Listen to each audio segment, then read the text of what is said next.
Always start with a brief safety check before maintenance. Ensure your gun is empty and safe. Place the rifle in a vise. Use padded clamping jaws on the vise.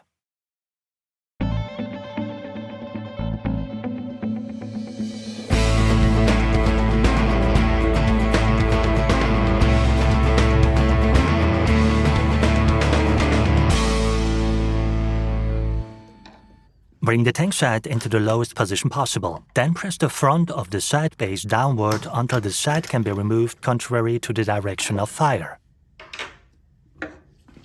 With needle nose pliers, remove the leaf spring from the guide groove.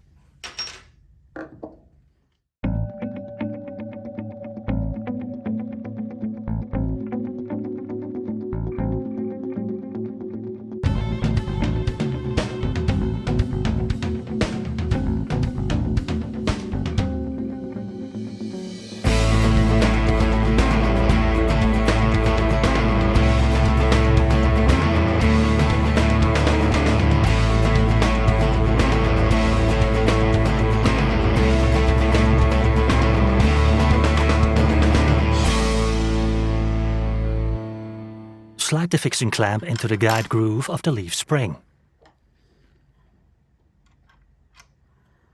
For best results, apply a small amount of thread locker to the socket head cap screw upon installation.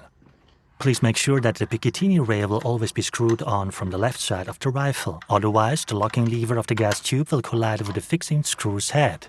Screw the Picatinny rail in place through the hinge bore hole of the tank side. Do not tighten the screw in yet. Then apply a small amount of thread locker upon the countersunk socket head screw. From above, screw the Picatinny rail to the fixing clamp.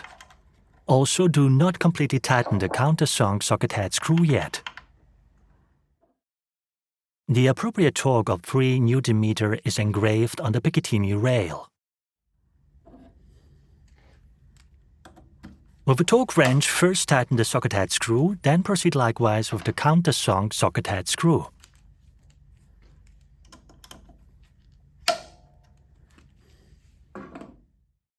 The rifle is ready again for use as soon as the thread locker is completely hardened.